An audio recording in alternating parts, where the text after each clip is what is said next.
All right, what's going on, guys? Day 3, and we're moving on to Knowledge is Power and talking on reading list, audiobooks, and podcast.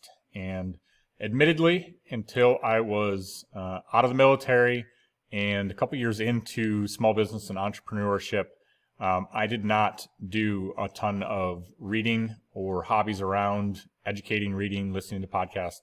Just wasn't a huge thing back then, as well as honestly, I was burnt out. I had just finished my MBA with the veteran benefits, paying through that, and I swore off going back to school and doing anything around education and having to do classes that were gen eds and things that didn't necessarily fit with what I was trying to do with my life at that point in the entrepreneurial world.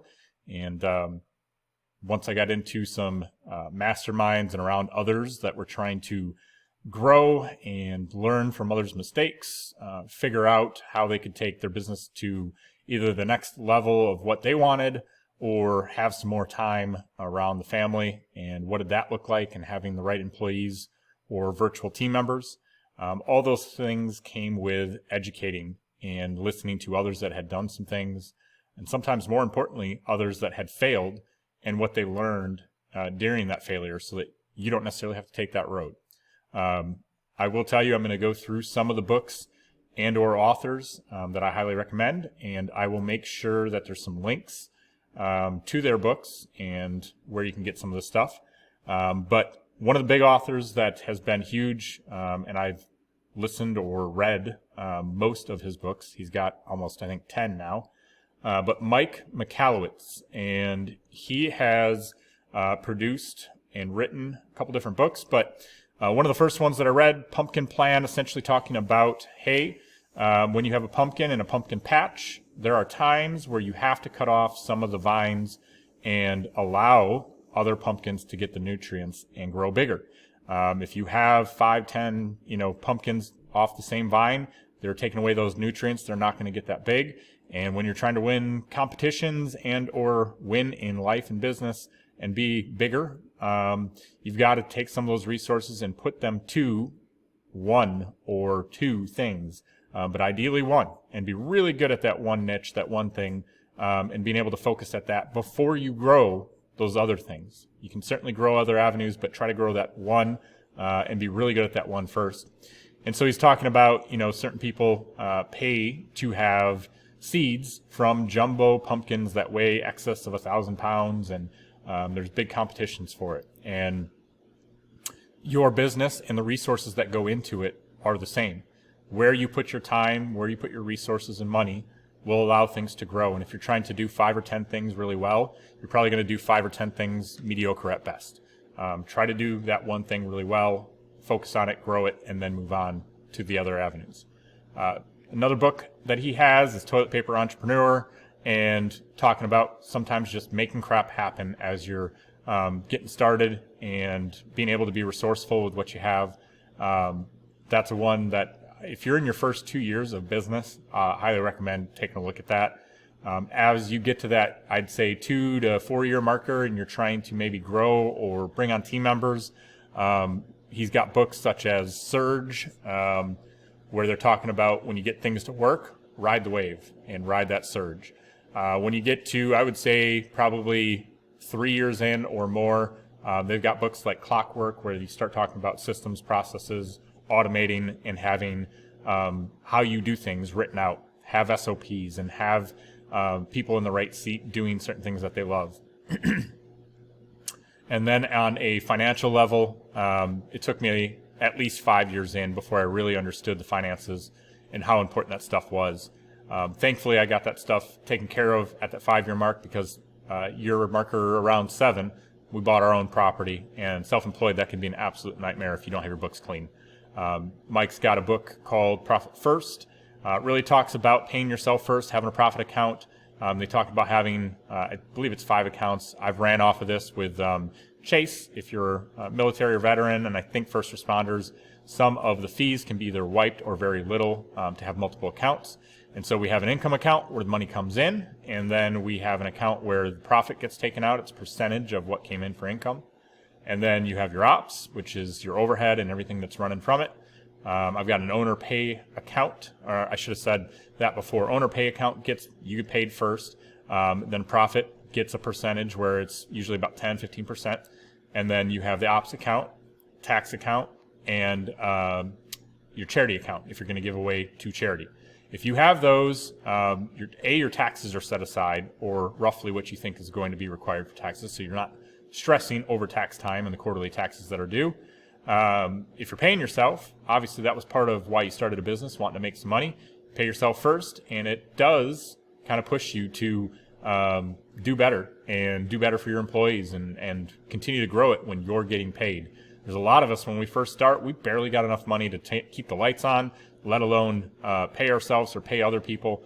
I understand it's a struggle when you're first getting started, and not always out of the gate is it easy to make that type of stuff happen. But having the account and at least having just a small sliver going to that, getting into the habit, it truly helps kind of setting up your business for success and being able to have kind of that mentality of, when I have a business and I have clean books and I'm paying myself first, and we have systems and processes and SOPs at a later point when it makes sense, you're not necessarily having to put all the fires out. You've got the right people in the right seat, and you're actually enjoying running a business and not necessarily just another W-2 job where you're a slave to the business, if you will. Some other books, I will put a link to this, but in the Google store or Amazon store, because I'm a veteran, oftentimes I will look up entrepreneurial veteran books and things like Extreme Ownership. There's some others on here, Veteran Grit, and let me see this other one that I found, not necessarily veteran, but 12 Months to 1 Million. Ryan Daniel Moran's got a podcast. So if you're doing Amazon or product or services, that's a good podcast to listen to. Listen to the book, understanding your numbers, and that it only takes X amount of items sold at $25 or whatever to get to how much per month, how much per 6 months, and then can you make it to $1 million and have $1 million business? And being able to then take those raving fans, those testimonials, and push that stuff out and share it with others so that others are understanding what you're doing and they want to be a part of it. Be good at storytelling. That's some of the books that I've read. Oftentimes are trying to sell a product or a widget or a service, and you're trying to sell them on some of the factors and what do you provide and the cool little widget or automation that it does. And sometimes, yes, that stuff is important, but if you're able to tell a story of how you got started, why you were building this product or widget, how you use it, how your customers use it, and what it's done for them, that's more important than anything. And so the technical side of things and the cool 6 different automations that it does, probably not that important at the end of the day. If people buy into what you're doing, they want to be a part of your community, a part of what you're growing, they're going to more likely to purchase and or want to hand over their money to you, right? They want to be a part of it. And so it's no longer about, hey, you sell it for $10, this other guy sells it for $5, so I'm going to him. When they buy into what you're doing, oftentimes they'll buy what you're buying, and they'll buy more as you offer other products and services. Literally just had a guy that we talked to on Friday that purchased one of our SaaS products that we got, and he literally said, I've seen you for a couple of years, love what you're about, love how you've bought a farm and you're trying to do your own thing with your family, and I just want to be a part of what you got going on. I know it'll work for my business and not sure about the details, but send me the link, I'm going to buy it, and then we'll figure out how we implement this stuff in our business, and we're working together to make that happen. So those are some things to take a look at. Educate yourself. I would recommend at least a half an hour in the morning, and then at night, when you're doing your check-ins on your evening routines, I would look at trying to read for a half an hour at night as well. Get yourself about an hour a day at a minimum.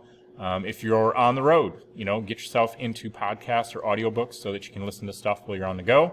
I do that quite often as I've got different medical appointments, things of that nature from being medically retired out. And it's 45 minutes to an hour drive one way. Well, I'm going to listen to that stuff on that way.